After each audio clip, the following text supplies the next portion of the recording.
Ladies and gentlemen, this is one of the most important videos I will ever make. And I'm probably over 30 takes deep at this point, trying to collect all of my thoughts and emotions into this compressed YouTube video to not waste your time, but also share with you something extremely personal and important for the future of this channel.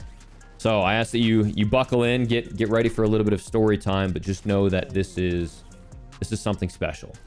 For those of you who don't know, I've been making content for about 6 years, and throughout that entire time, many of you don't know, but I've actually been active duty Air Force the entire time. You may have known it if you followed me on Twitch or on Twitter, but I don't like to talk about it a lot. Not because I'm not proud of what I do, but because I want you guys to follow me for my content. I want you to follow me for the academy, for the value that I provide to you, for my gameplay, for the data, for whatever it is that I provide. I want that to be the value. I don't want to use my uniform as a marketing tool for you guys to follow my channel, right? So that's why you'll never see pictures of me in uniform. That's why you rarely hear me talking about it. It's because the value is in the academy.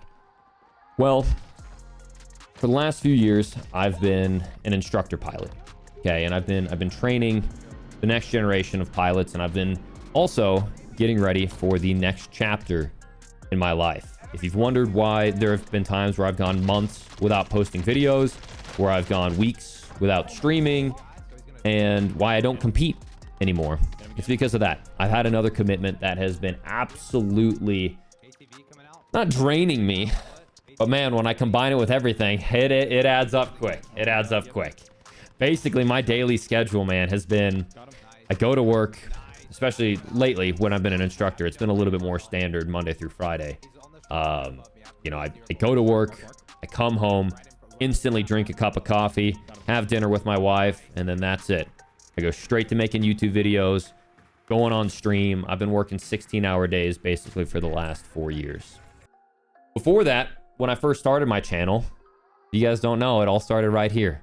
#1 Hanzo on console. I played on PS4, hit top 500, and then I hit the #1 rank as Hanzo on console. Kind of had a little break. So I graduated college, I went to officer training school, and then I had a little break in between when I started pilot training, my initial pilot training. So I fell in love with Overwatch. It was a competitive game. I played on console, so there weren't any issues with cheaters at the time, and I just fell in love with the game. Grinded it nonstop, ended up hitting the #1 rank, started making some videos all the way back then, Overwatch and Learn, like teaching people how to get better. It's also very fitting because I grew up as I played college tennis, so I was a tennis instructor, and now I'm an instructor pilot in the Air Force, and well, I also teach people how to play video games. I love teaching. It's a passion of mine. But eventually, I stopped making videos. You can see there are years in between some of these videos. I got busy, went into pilot training, had absolutely zero free time. When I wasn't flying, I was studying. It consumed my entire life, and rightfully so. It's very important, and it was tough. I had no previous flying experience. Well, there was another time where I had a little bit of a break. I started making blackout videos, and we had another little blow up. We, started seeing some good views here and there, even breaking some world records. And then life hit again, work hit again. I couldn't make content, and at that point, I'm probably 4 years deep in my service, and I kind of had a conversation with my wife of like, it's been 4 years, we've already moved like 4 times. It's not too bad when it's just the two of us. When we start talking about kids, like what happens when I am uprooting my kids from schools, or if I want to go to their soccer practice but I have to work that day, I'm not in control of my own life. So I have been super fortunate. I have been surrounded by the absolute best leadership that I could ask for. The caliber of people that I fly with on a daily basis is unbelievable. The class, the caliber, I've been thrilled, right? I'm not at all complaining about my service. I've been very lucky with what I've done and who I've been surrounded by. But for lifestyle, for the wife, it wasn't for me. So it wasn't for us. So I had a conversation with her, and I'm like, hey, I'm seeing some opportunity here. I've had little moments. I've had little, signs that this could be something. Let me take a serious try at content creation. She was all on board. She supported me nonstop throughout the past 4 years from everything from cooking my meals, bringing me coffee, doing everything around the house, cooking, cleaning, dishes. She even runs all the finances. She's now my manager. She works with brands for like agencies and deliverables and sponsors. She's unbelievable. I love that woman. Heather is the only reason any of this is possible. She's also sacrificed basically, you know, a lot of free time among ourselves. She's sacrificed the ability for us to hang out like we would like. I've sacrificed my physical health, my mental health, the beard. I've had to shave my beard. But all that being said, you guys probably noticed a really intentional effort right around this time. I started making, you know, tech reviews, started making controller reviews. Then I started getting into Warzone. I heard a leak that Warzone was coming out and decided I want to make intentional content around this game. And that's where I hit the Warzone Academy. And that's what I'm looking forward to getting back into as we head to Warzone 2. But then we just started grinding and grinding. And it was supposed to be a slow ramp up, but it took off like I never imagined. And it's just been years of trying to keep my head above water. But the point of today's video, while it may seem like clickbait, it is very much true. By the time things are all said and done, I'm on a pretty massive chunk of leave right now. By the time things are said and done, I will have reached about 8 years of active duty. And due to good manning, peacetime operations, and most importantly, kick-ass leadership, I will be able to depart active duty starting effectively today. I'm taking some leave, and then I'm going back in a bit to out process, but effectively starting today, I'm going full time. I'm quitting my job with the Air Force. I've reached the end of my commitment. I've saved leave for the past year and a half, anticipating Warzone 2. So that's why I haven't been competing. That's why I haven't been creating as much. And now we have lined it up. We're leading into Modern Warfare 2 and Warzone 2. I'm going full time. So what does that mean for us? That means all the channels that you guys are used to. So we've got the IceManIsaac. This is going to have all your guns. This is going to have all your data. This is all your competition. And in bringing back even some of the really in-depth Warzone Academy guides. Also on the second channel, I'm going to be reviewing your gameplay every single day. On the third channel, we're going to make that dedicated to DMZ. It'll be called the DMZ Academy. Stream as well. Dude, boys, I don't think you understand. Not only have I been losing, you know, 8 to 9 hours a day, you know, working, but those are like the prime time hours of my day. So I couldn't compete in tournaments, and I'm already torched by the time that I'm getting home. I'm exhausted. So now I'm able to give my best energy, my only focus, to the IceManIsaac channels and the Academy. And so what I want to do in today's video is I've got some gameplay in the background of me and some buddies, you know, hanging out, just kind of doing a celebratory barbecue of kind of like my going away. And so I got some hype moments of them over the shoulder, kind of congratulating me as we go through some wins. But I also want to take a moment and answer some Q&A that you guys have asked me, just to kind of give you a little insight on my personal life and, you know, get a little bit more open book as we head into this next chapter of my life. So at the end of the day, before we get into it, the biggest thank you outside of my wife is to the Academy. None of this would be possible if it wasn't for you guys' support, whether it's subs on YouTube, whether it's subscriptions on Twitch, live stream viewers on Twitch, or even just liking the video and commenting, buying my merch, using code Isaac at the Scuff store, whatever it is. If you have supported me even just by watching the video this far, you've changed my life. Seriously, none of this would be possible. I would more than likely be, you know, going to be a government contractor or going to be a commercial pilot. And both of those would just mean more time away from family and you know, less stability and someone else telling me where I need to be. You guys have made something incredible possible. So I just want to take a moment to thank you, thank my wife, thank my editor, John, for all the last minute turnarounds he's done to make this Academy channel possible as well. And just kind of reminisce, open up a little bit as we go through this Q&A. So we'll have the gameplay rolling in the background using what I think is the best AR in the game right now, the XM4, and I'll go ahead and answer some questions that you guys have asked over on YouTube. So, okay, Jewel Warzone asks, if you could be known for playing any game besides Warzone, what would you pick? So it's an interesting question. What if I could be known for playing any game? What would I pick? It would probably be something like Valorant, right? Valorant is like the premier FPS esport right now. So even though it may not be the game that I necessarily would want to play, I was actually 50-50 in between making content on Warzone and Valorant, because I heard leaks about both of them coming out. And I had that conversation with my wife. I'm like, whatever game comes out, I'm going to full commit to it. We're going to make content happen. We're going to blow up on this game. And Valorant and Warzone released around the same time, and I chose Warzone. But if I could be known for any game besides Warzone, it would probably be Valorant. It's a competitive FPS, a rigorous anti-cheat. There's no aim assist, even though I do agree controller takes a lot of skill. It is a true esport, and that would be pretty dope to be known for being successful in that game. From Matt, he says, what is one company or person that you would love to partner with? Interesting. So a company I've always been a huge fan of is Porsche. Just precision German engineering on that. I'm not going to ramble on it too much, but yeah, if I could be sponsored by any company, Porsche for sure. How many cats are too many? I have 3 cats right now. I have 2 Russian blues, and I have a little stray that we adopted when we first got married. We're outnumbered at this point, so I would say no more than 3. From David, he says, 2 main questions I want to know. What plane did you fly in the Air Force, and will you continue to fly general aviation after leaving the military, or was a pilot just a job? So I did my initial training on the DA-20.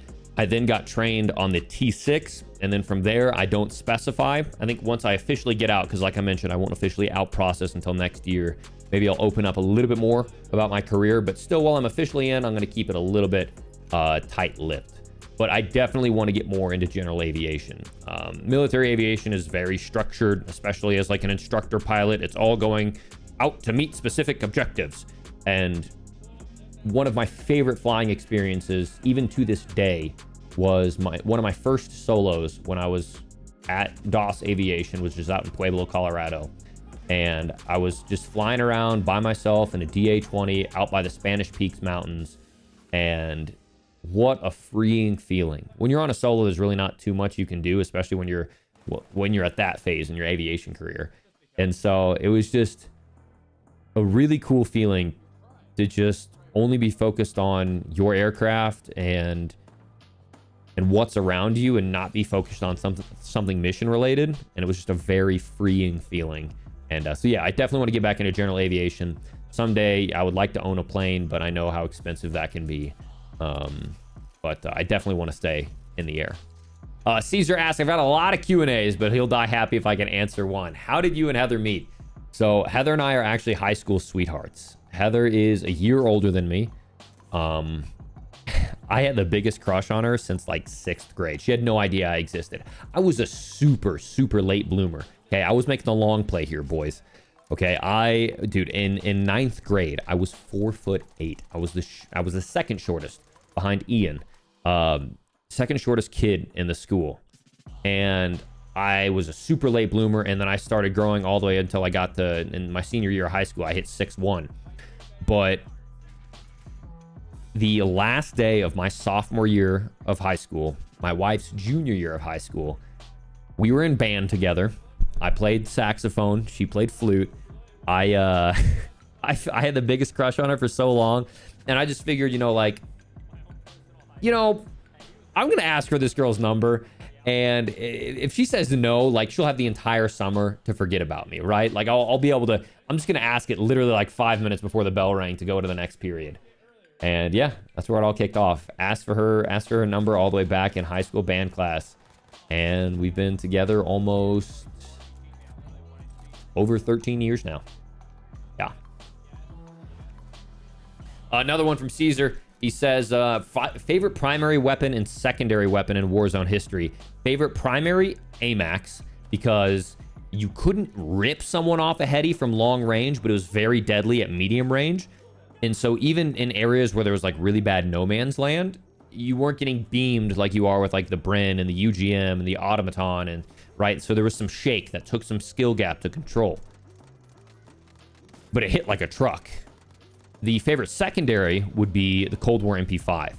because insane movement speed. If you're up close and you're hitting your shots, destroyed. But it didn't really do too much damage at medium range. And so it was tougher to control at medium range, just like the AMAX was tougher to control at long range. And so it wasn't one of these do-it-all types of guns. And not to mention, this kind of like lined up with the Nakatomi Plaza whenever specialist bonus was a thing.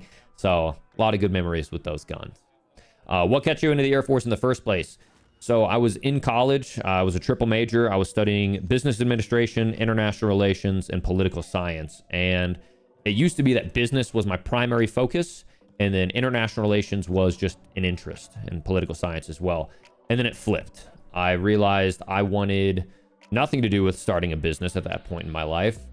And I was really interested in foreign policy. I was really interested in what causes conflict. I was really interested in becoming a diplomat, right? And so you study these conflicts, you figure out where the red lines, you learn more about other cultures, their religions, and figure out what causes this tension, and ideally form an understanding, because honestly in the US we don't have much insight into other cultures and their histories and their religions, hence world conflicts. And so I wanted to like get involved in that. I wanted to learn more about people and try to get involved in diplomacy. And so I had a family friend, and he said the best way to get involved in diplomacy is to get a security clearance. Best way to get a security clearance, military service. And I also just had a passion for serving my country in some way. I actually considered becoming a politician until I interned in Jefferson City and absolutely hated it. I want nothing to do with politics. I thought I was going to go into law and then to politics, then diplomacy, and then ended up getting involved in the military. And as both service and to eventually learn more about countries and their cultures, to possibly do some form of diplomacy. Now I have an international reach in a different way, hopefully spreading that positive light. But ironically, it had nothing to do with planes. I didn't fly my first plane until I was in the Air Force. So yeah, hope that answers your question. Thanks, Caesar. MZ asks, is mouse and key playable on new Modern Warfare 2 game coming up? So it will be playable.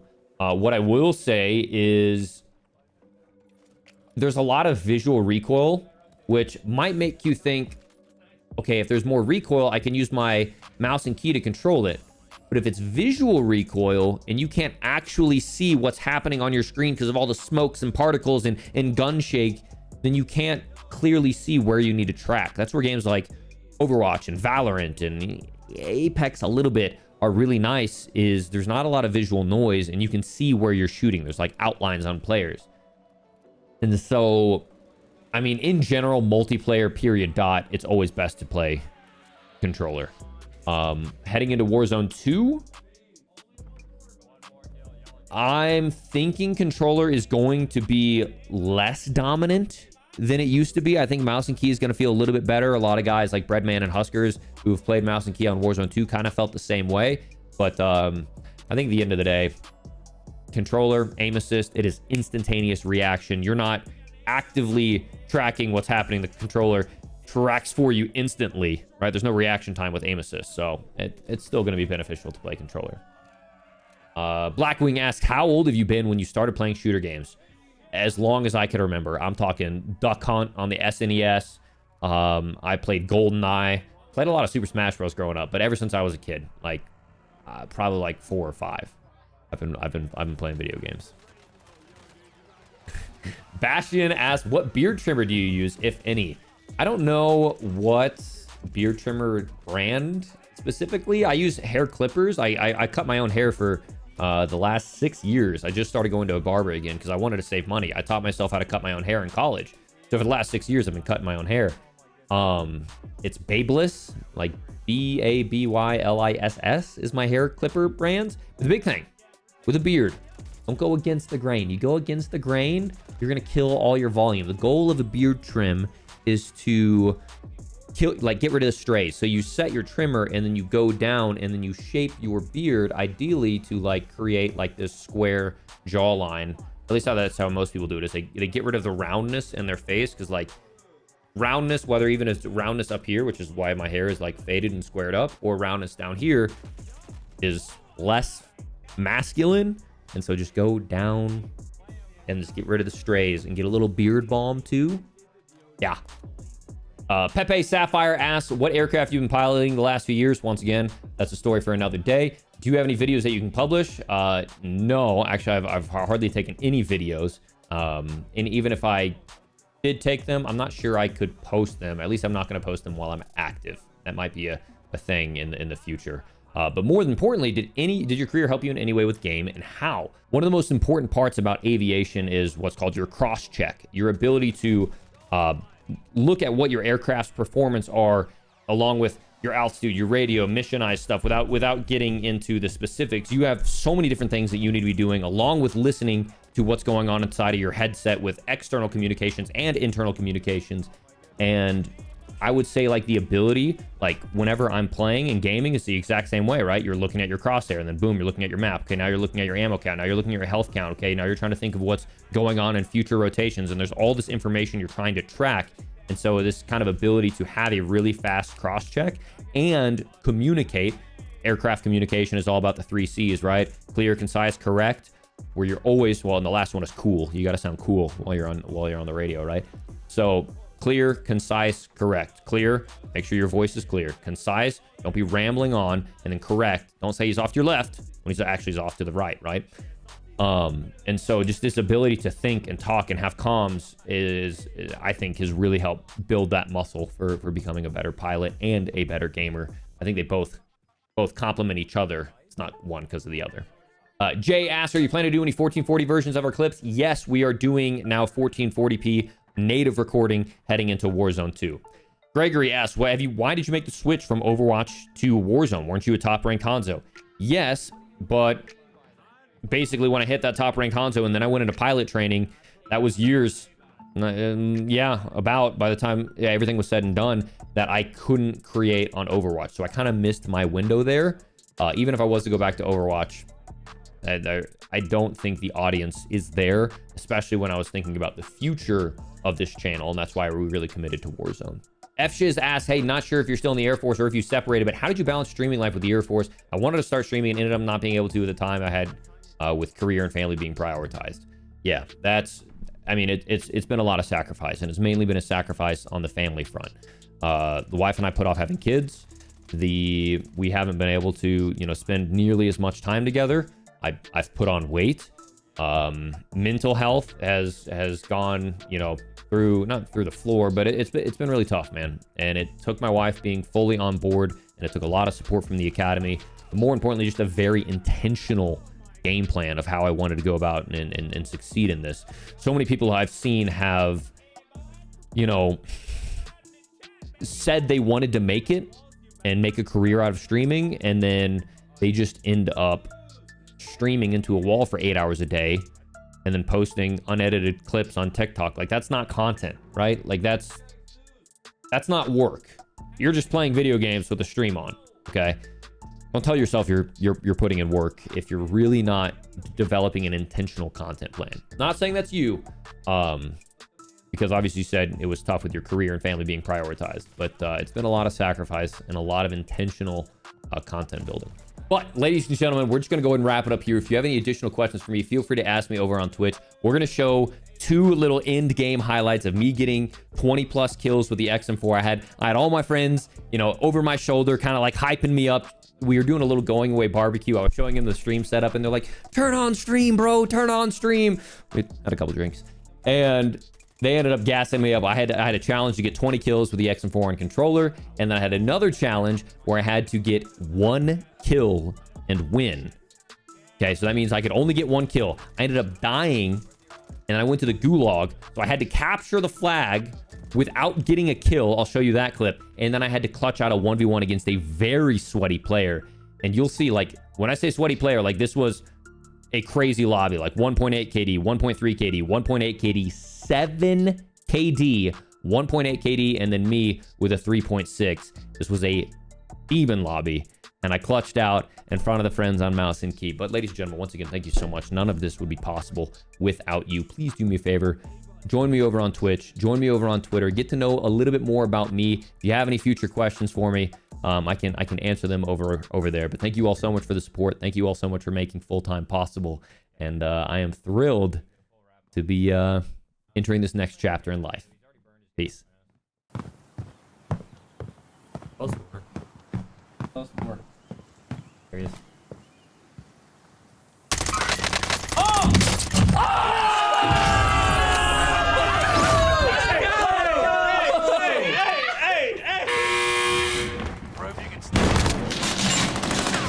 Goal is to scare this guy off.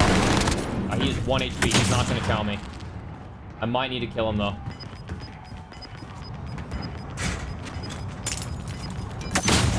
Oh, dude, I might get it. I might get it. There it is. There it is. Let's go, baby. Oh my god, it pulls from me. Safe zone relocated. There he is. There he is. Let him come to you. Let him come to you. He has to. He has to. Gas is inbound.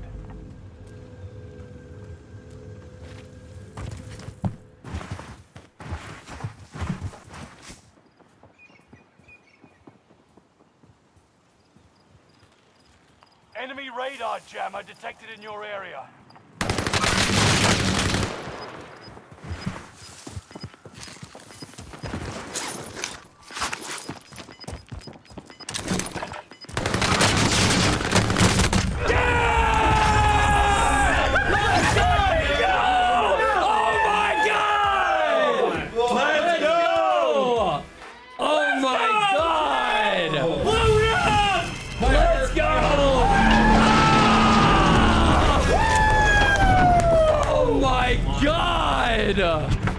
Holy shit, that guy was a demon too. He was a really good player.